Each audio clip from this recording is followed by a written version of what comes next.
حضرت عیسیٰ علیہ السلام کے نانا کا نام حضرت عمران تھا۔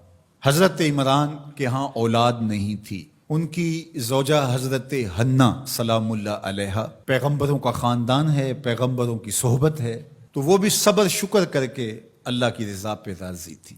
گھر کے صحن کے اندر دوپہر کے وقت چارپائی بچھائے ایک درخت کے نیچے کیلولہ کرنے لگی تو ایک منظر دیکھا کہ درخت پر ایک چڑیا نے گھونسلہ ڈالا ہوا تھا اور اس نے بچے دیے ہوئے تھے۔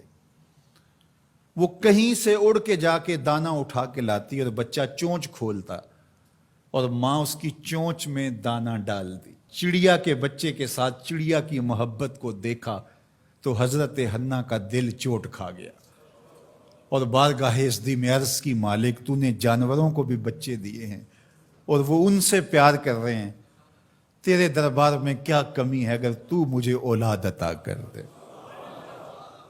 دل چوٹ کھا گیا، دل کی اتھاہ گہرائیوں سے دعا نکلی، عرش تک جا پہنچی۔ اللہ نے حضرت حنہ کو کرم نوازیوں سے مولا مال کر دیا۔ حضرت حنہ نے کہا، اے اللہ جو میرے بطن میں ہے میں تیرے گھر کے لیے اس کو وقف کرتی ہوں۔ جب ولادت کے لمحے آئے تو حضرت حنہ زوجہ عمران نے بیٹی کو جنم دیا تو پریشان ہو گئیں کہ مالک یہ تو بیٹی ہے، میں نے تو اس کو مسجد اقصیٰ کے لیے وقف کیا ہے اور وہاں سارے مرد ہیں، ایک لڑکی جب جوان ہوگی تو اس کو وہاں کیسے چھوڑ سکوں گی، منت میری کیسے پوری ہوگی۔ بہت پریشان ہوئی منت کی تکمیل کا سوچ کے کہ مالک یہ تو بیٹی ہے۔ آواز آئی، پریشان ہونے کی ضرورت نہیں حنہ، جو تو نے بیٹی جنم دی ہے ایسے تو بیٹے بھی نہیں ہوتے۔ اس بیٹی کا نام کیا رکھا گیا؟ مریم سلام اللہ علیہا۔ بیٹی جوان ہو گئی تو منت یاد آئی کہ اب اس کو بیت المقدس میں ہم نے وقف کرنا ہے۔ پریشانی ہوئی کہ اب 300 حجرے ہیں جن میں مرد ہی مرد ہیں، ایک تنہا عورت کیسے وہاں رہے گی؟ تو یہ سوچا کہ کوئی بوڑھا بزرگ ہو جس کی کفالت میں ان کو دیا جائے تو وہ ان کی دیکھ بھال کرے، ضروریات کو پورا کرے۔ تو بہت سارے لوگ اس سعادت کے لیے تیار ہو گئے۔ پھر قرعہ ڈالا گیا، قرعہ فال نکلا حضرت زکریہ علیہ السلام کے نام۔ اللہ کے جلیل القدر پیغمبر اور رشتے میں خالو بھی لگتے تھے، کہا یہ سعادت میرے ذمے رہی، اور چونکہ ان کے ہاں بھی اولاد نہیں تھی انہیں کہا ٹھیک ہے ہم اسے بیٹی بنا کے اس کا خیال رکھیں گے۔ حضرت زکریہ علیہ السلام نے ایک حجرہ مختص کیا حضرت مریم کے لیے اور ان کی ضروریات کو پورا کرتے، کھانا دیتے۔ جب کہیں جانا ہوتا تو حجرے کو باہر سے تالا لگا کے چلے جاتے، افطار کے وقت یا رات کو گئے ہیں تو سحری کے وقت پھر آ جاتے۔ ایک دن حضرت زکریہ علیہ السلام تالا لگا کے کہیں گئے کام، واپس آتے ہوئے دیر ہو گئی اور افطار کے لمحے گزر گئے، بہت پریشان ہوئے تو خیر سامان لے کے تیزی سے پہنچے اور آ کے دروازہ کھولا، وجد عندہا رزقا، تو دیکھا بے موسم پھل پڑے ہوئے ہیں۔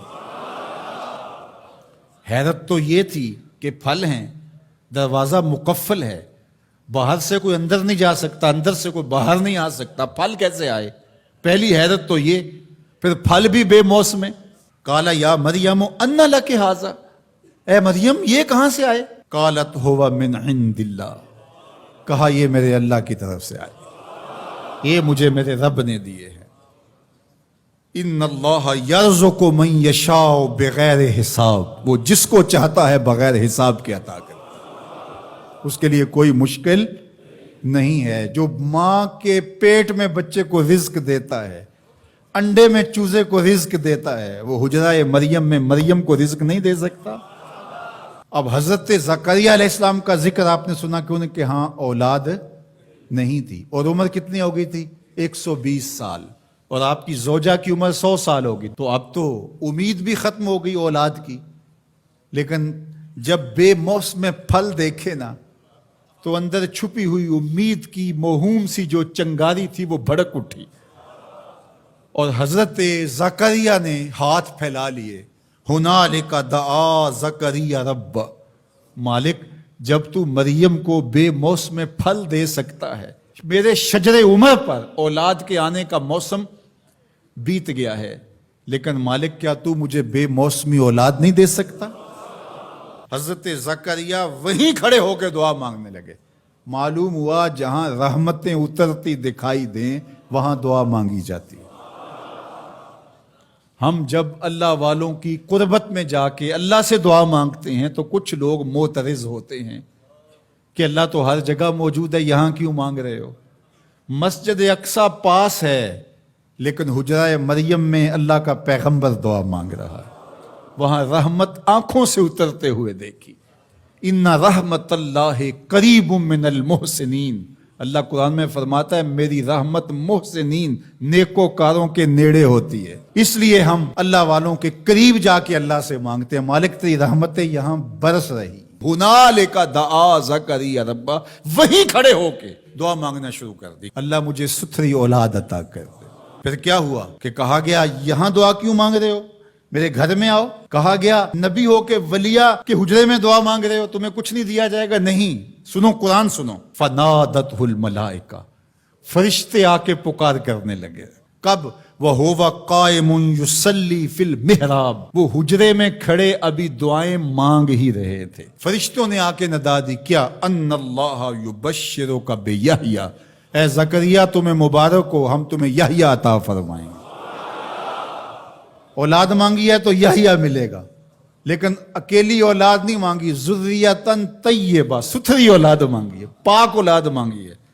تو مصدقاً بکلمۃ من اللہ وسیداً وحصوراً ونبیاً من الصالحین، جو بیٹا دینے والے ہیں وہ کلمت اللہ کی تصدیق کرنے والا ہوگا، سردار ہوگا، عورتوں سے الگ رہنے والا ہوگا اور پیغمبر ہوگا، صالحین سے نبی ہوگا، یہ شانوں کا مالک ہوگا. فوراً دعا قبول ہو گئی. یہ ہے کرامت سیدہ مریم کے حجرے میں بے موسم پھلوں کا ملنا اور وہاں دعاؤں کا قبول ہونا.